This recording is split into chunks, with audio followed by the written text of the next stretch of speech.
Welcome, welcome, welcome to day 2 of 30 Days of Illumination. This is a 30-day journey that I'm going to be taking you on, where we're going to be exploring all kinds of topics related to spirituality and to healing. So I hope that this time, these next 29 days after today, are really illuminating for you and enlightening and help you grow on your spiritual journey and help you come home closer to yourself, to your own purpose, to your own light, and the life that you're meant to live. So if you didn't catch day 1, definitely go back and check it out. And I hope that you are able to join me. I'm going to be going live at different times each day based on my schedule. And if you can be here live, it will be even more powerful and empowering. And feel free to comment as well and share and ask questions. It always helps me because otherwise I'm kind of talking to this blank screen. I'm just here looking at myself. And it's really nice if you can comment and share and, ask questions and be really here and present. So let's start off by taking some nice deep breaths together. So closing your eyes, maybe placing your hand on your heart, and dropping into this space, dropping into this moment. If you're sitting down, you can pay attention to the surface beneath you for a moment. And just feel the way it's holding you and supporting you. And beneath that, you can tune into the spirit of the earth holding you.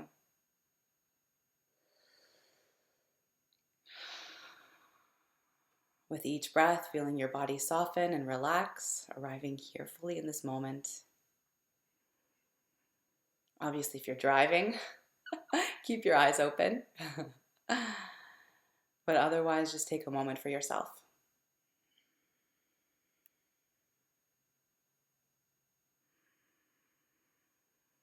And perhaps you can take this moment also to choose to open to a connection to a higher power, to your team of light that is always around you, to spirit, to the creator, God, goddess, whatever you want to call it. Because that presence is always here. The question is, are you tuning in to feel it and open to it?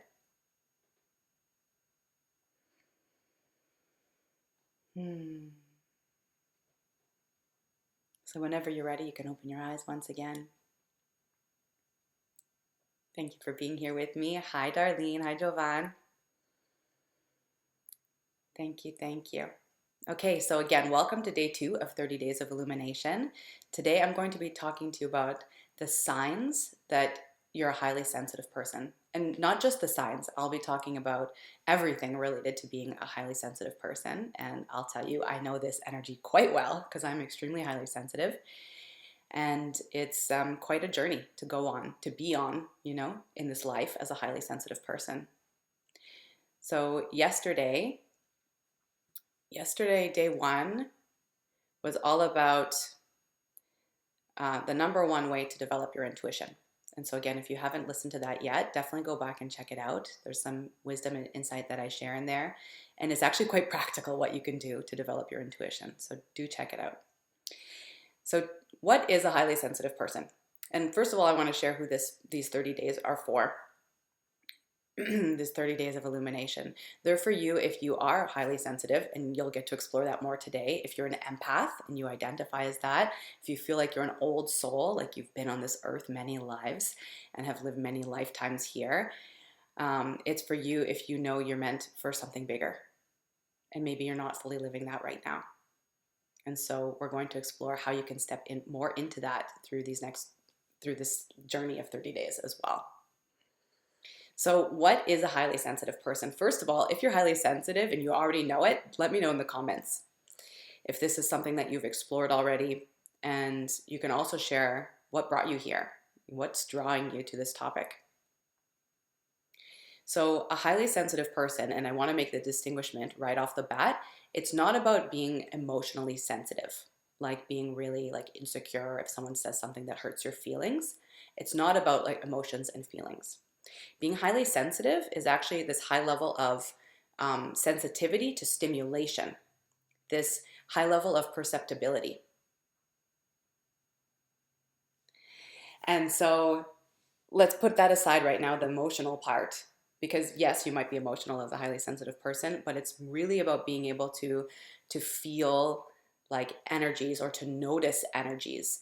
And there are so many traits of a highly sensitive person. And before I even go into them, I want to share how I came across what a highly sensitive person is. I was around 20 and I was in university and I started going through this depression. There was a lot coming up for me in my life at that time. And I started going to see a psychiatrist, or no, a psychologist. And she said to me, wow, no wonder you're experiencing all of these symptoms. She said, you're highly absorbent and you can feel so much. And I was like, oh, I guess that's true. And she recommended this book to me, which I'm going to talk about more, which is The Highly Sensitive Person by Elaine, Aron.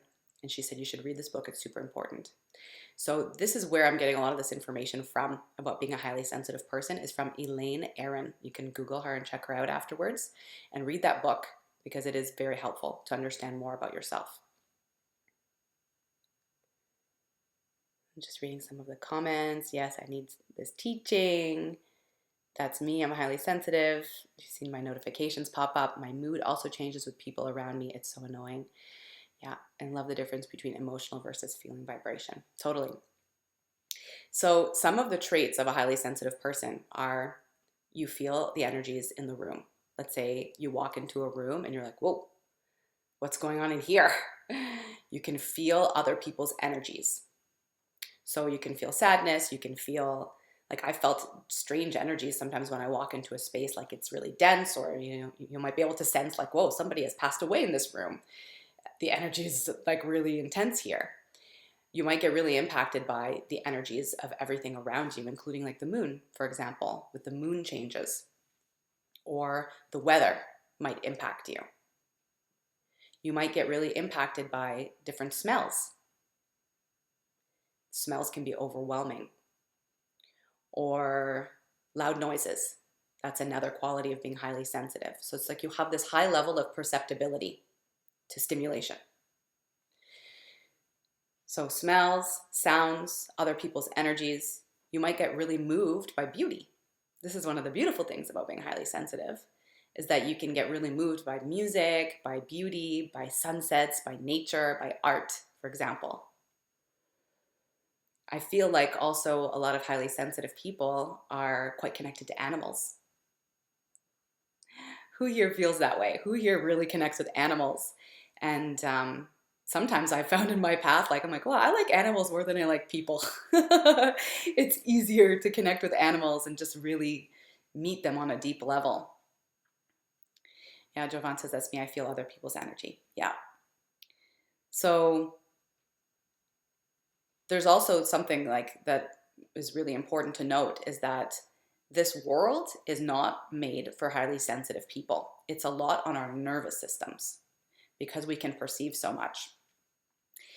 Like modern day society is filled with stimulation everywhere. Yesterday I talked a little bit about turning off the ringer on your phone, turning off the notifications that pop up and ding at you all the time.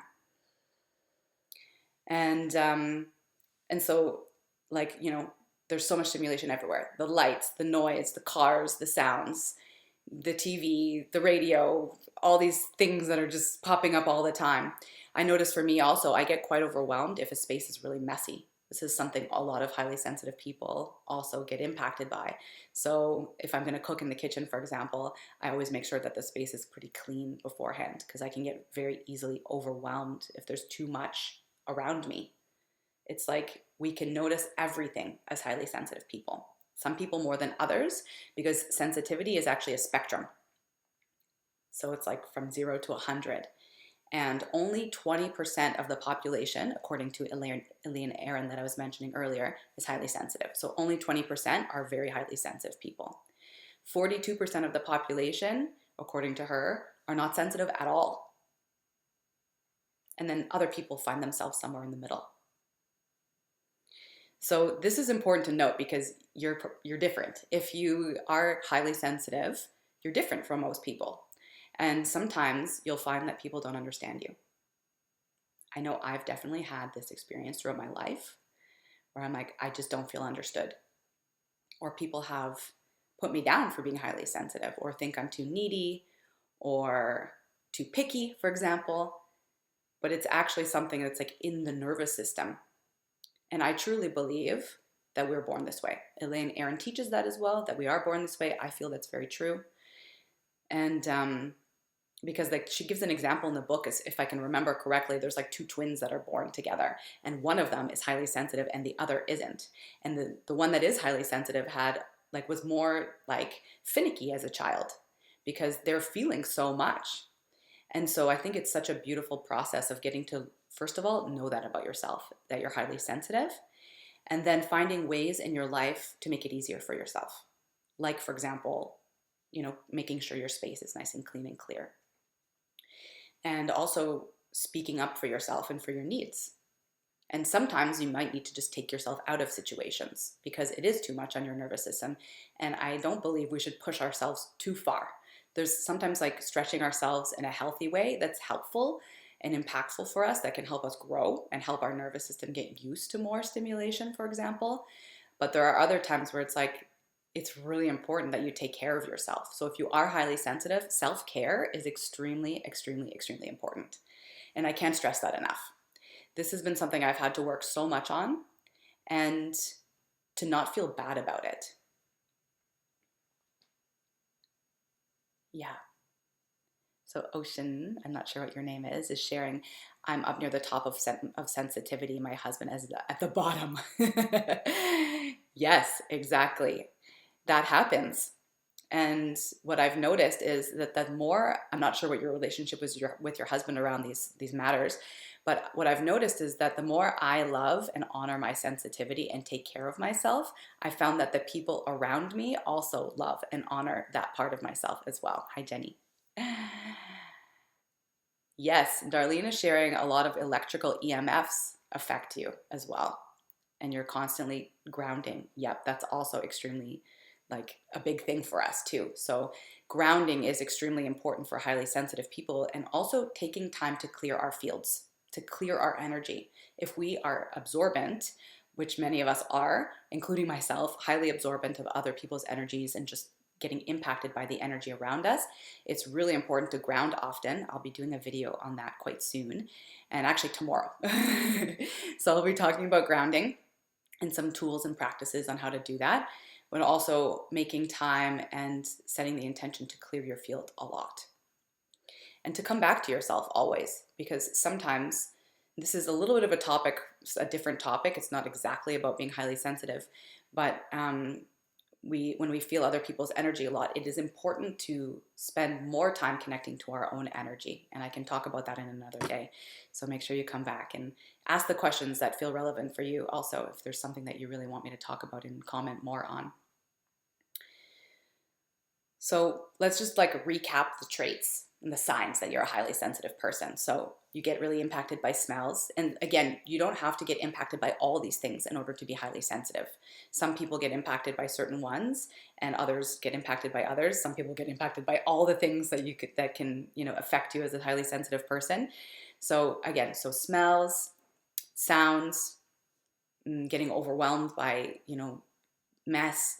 Some people also are very afraid of violence and scary movies. I know as a kid and growing up, I could not watch scary movies at all. People are like, oh, I love scary movies. I'm like, no, it scares me way too much. And that is a trait of being a highly sensitive person.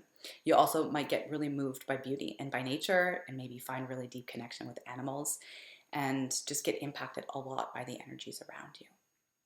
So it's important to love yourself and who you are, not making it bad, and not, just because you're different than most people, than the average, it's okay. Because what I really want you to walk away with today is knowing that being highly sensitive is actually a beautiful gift you can have. So, for example, with me, I use my high level of sensitivity to help others.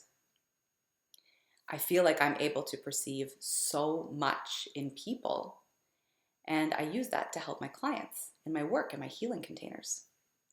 To pick up on the things, like to hear the tone of voice and certain things that they say, to feel certain things that I feel in my body when I'm connecting with them and supporting them and helping. And A lot of highly sensitive people are artists. So James is sharing he gets deeply moved by art and feels misunderstood, overwhelmed by mess, can't watch scary movies. So a lot of highly sensitive people and very famous artists, sorry, I want to say a lot of very famous artists over time, like musicians, like painters, sculptors, they're very highly sensitive because they can tune in so deeply to the beauty and then create that and translate that. Poets, all kinds of creatives and artists are highly sensitive, very famous ones. I'm trying to think of the artist from the Netherlands who cut off his ear. If someone remembers his name, he's very famous, Van Gogh, I think. Yeah, so he was extremely highly sensitive. And, if we're not able to manage our sensitivity and to take care of ourselves, life can become extremely overwhelming. I know for me, I struggled so much with fatigue because I would constantly put myself in situations where I was getting overwhelmed. Like I love to be social. I'm a Gemini. I love to play and have fun and go to parties. And there was a time maybe 5 or 6 years ago, probably 5 years ago or so, where I was going to these parties and with lots of conscious, beautiful humans, but I would stay way too long at these parties and get very overstimulated by all the noise and talking to people. And I notice this still when I go to some of the like ecstatic dance parties. There will be sometimes moments where I'm like, wow, I'm feeling overwhelmed by the noise and the stimulation. So one thing that I do to support that is I wear earplugs. I usually bring earplugs with me because the stimulation is too much on my nervous system and on my body. And that helps me a lot so that I don't get so overwhelmed. And catching yourself also, being more in tune with yourself, like to notice when are you getting overwhelmed? When do you need to step back? When do you need to go stand outside and just breathe in fresh air? And when do you need to be in silence? I talked a lot about silence in yesterday's live, so if you didn't watch that, go back and do that, please. So self-care is extremely, extremely, extremely important for highly sensitive people, and self-awareness. So catching as soon as you can when you start to feel overwhelmed and noticing why. And then seeing if there's anything that you can change in your environment that'll help support you more.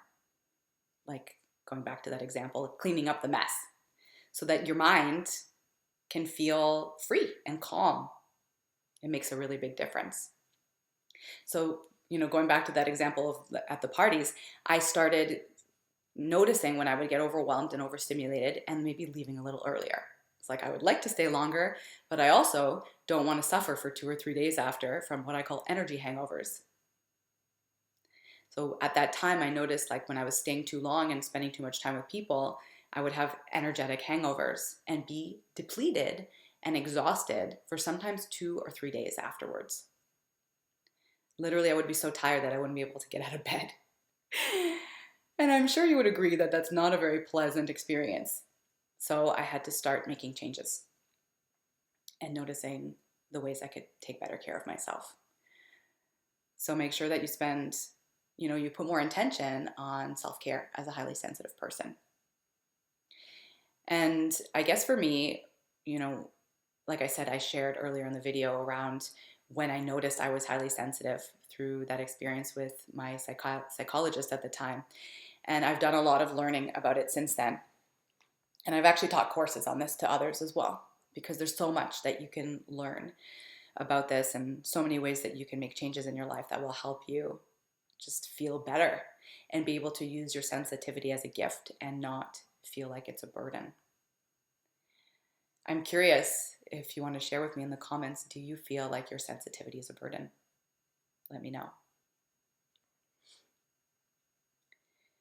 And a big thing is that a lot of us who are highly sensitive, we didn't necessarily receive the care that we needed in our childhood because our parents didn't know how to help us. They didn't really realize what tools could support us. And for me, like I shared earlier, we're born highly sensitive. So I definitely was very sensitive as a baby. And it's interesting because I think both of my parents are actually quite highly sensitive and they don't really realize it.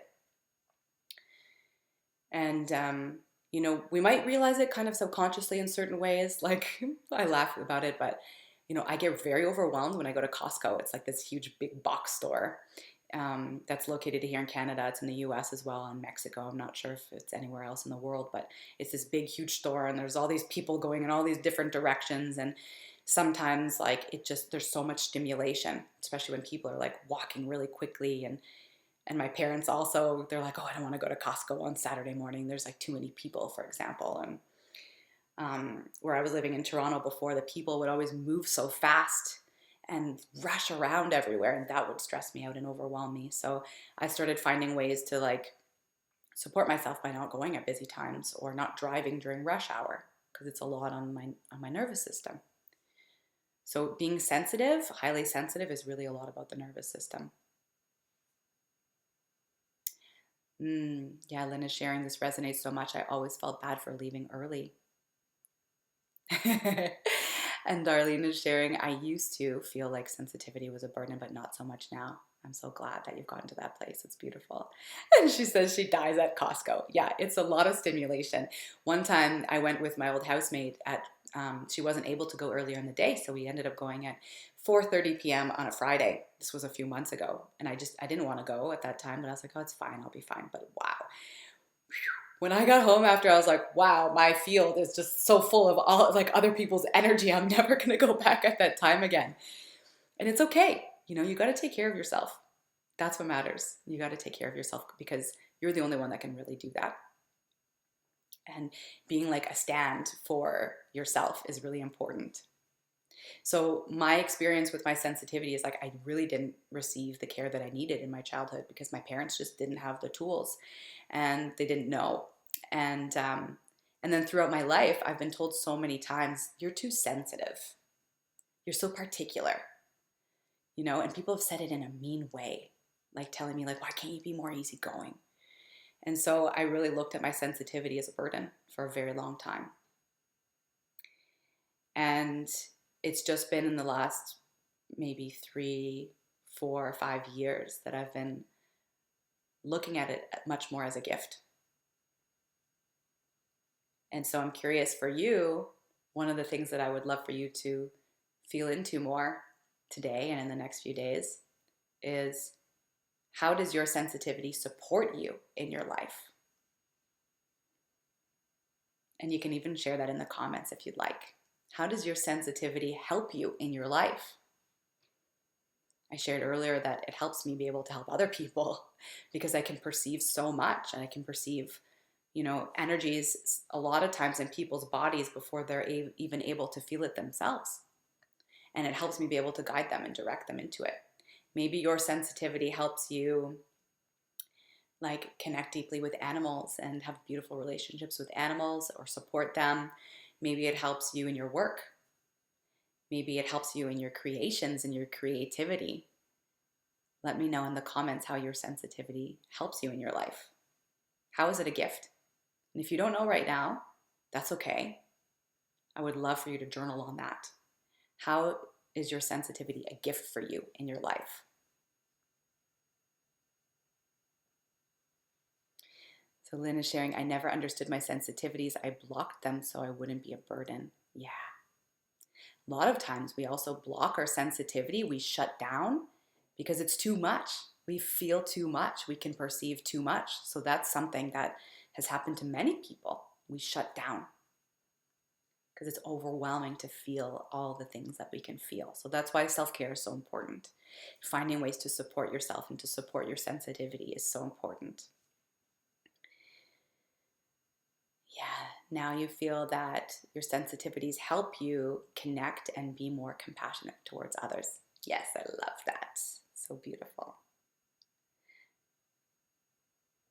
Darlene's sharing, it helps me connect with my home staging clients. Yeah, absolutely. That's something that, I'm not sure what your capacity is with it, but like you can feel the energies of spaces too, right? And so we can tune into like, okay, what does someone want? What's important to them? What's the vibe of this space? And it can help you with that in your work. I love that. James is sharing, it helps me be a better father, a beautiful artist. I love that. So good. These are all beautiful things. Thank you all so much for sharing and being interactive with me today. So what I really wanted to share is what I really want you to walk away with today is that your sensitivity is a gift, and seeing if you can switch that from it being a burden to it being a gift. And it's really all about self-love and it's self-acceptance. And then the more you love yourself, the more you take care of yourself, the more others around you will also love you and take care of you and accept those parts of you. Because when we really own who we are, and we don't feel like we're a burden, then others aren't going to react that way either, that we're a burden. And if they do, then it doesn't matter so much because you're at peace with who you are. And you'll start to notice that the people who don't love and honor and accept you, they'll slowly start to vibrate away. They'll like start to leave your life a little bit more. Or maybe you can choose not to have them so present in your life. So if there's any more insights you want to share or any questions, feel free to pop them in the comments. And I wanted to share that what I do is I help people to clear away the old patterns that are keeping them small, that are blocking them from loving themselves, from blocking them from connecting more with spirit. I offer one-on-one intuitive healing sessions in containers. They're 3 or 6 months long. And I help you connect more with your intuition to be able to step more into your gifts and to share that with the world. Because I feel like a big part of my mission is to help support light workers to step into their gifts and into their power and to share that with the world. So if you feel called, you're welcome to click the link in my bio and apply for a heart-to-heart call to connect with me. I would love to see how I can support you. And I have lots of offerings coming up in the next few months, events that I offer. If you're in the Ottawa area, I'm going to be hosting some in-person events as well. So definitely check out my website, sarahshirley.com. And tomorrow, as part of the 30 Days of Illumination, I'm going to be talking about why grounding is so important on your spiritual and healing path.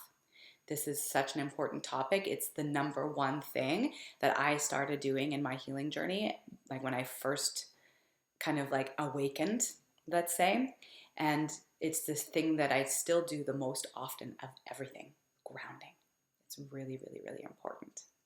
So I hope you'll join me live. And if you feel called, I would love for you to share my bio with others, to share the fact that I'm doing these 30 days of lives, because I would love for this, these downloads, these messages to reach as many people as possible, all the souls that it's meant to reach in this time and, in divine timing, whoever it's meant to support. So if there's any friends that you have that are on this path, please share this information with them. And I can't wait to see you tomorrow for day 3. Thank you so, so much for being here, and I'll see you soon.